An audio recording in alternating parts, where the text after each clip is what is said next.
Is there a celebrity or a sports figure who you follow closely? You probably know their career path, all the places they've played or all the shows they've been in. You know all the details of their career and where they've lived. And if you follow them on social media, you know their opinions on everything and you know all their likes and dislikes. But do you really know them? Or do you really know about them? You see, to get to know someone, you really have to spend time with them. So to really know one of these celebrities, you need to have dinner with them, spend an evening with them, have a face-to-face conversation with them. And until you've done that, your relationship with them is actually just head knowledge.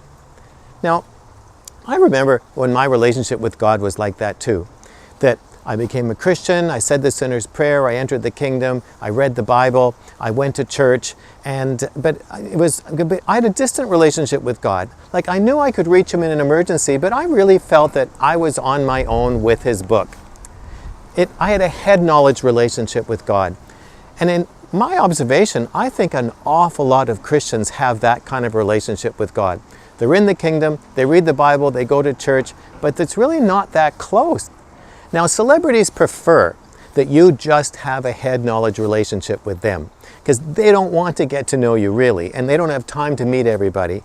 But God isn't like that. God doesn't want you to have a head knowledge relationship with Him. In fact, that's why Jesus came. Jesus came to restore a broken relationship. The Holy Spirit came to live inside us so we could have a very close relationship with God. He wants to have a father-son, father-daughter relationship with you. He wants to have a two-way conversation with you. He wants it to be very close so you can know Him and trust Him. But it's up to us how much of a close relationship we want to have with Him. He's made Himself infinitely available to us, but we decide how close we want to be. You know, in Revelation 3 verse 20 it says, I stand at the door and knock. But that verse was written to Christians. So in other words, God is offering more of Himself to us. We have to decide how much we actually want. And the way you get to have a stronger relationship with God is the same rule to have a stronger relationship with anyone. Spend more time with them and spend time with God. Make your quiet time a priority in your life.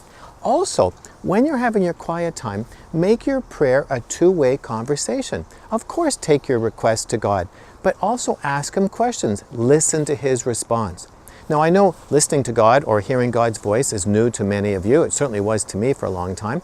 So I've created a video course on how to hear God's voice, and it will walk you through how to understand how to hear God's voice and recognize it. And if you want more information on that, just click the link below this video. But get to know God the way He wants you to get to know Him.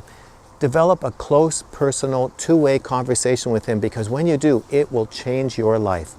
Now I want to hear from you. How have you developed a close two-way relationship with God? And just leave your testimony in the box below, because it will encourage someone. And if this is your first visit here, you need to get my free self-assessment guide. And to do that, just subscribe to my weekly email newsletter by filling out the subscription form so you can hear from us every week. But I'll talk to you next week. But this week, pay attention. Make your quiet time a priority. Get to know God so it's not just head knowledge, it becomes a heart conversation with Him.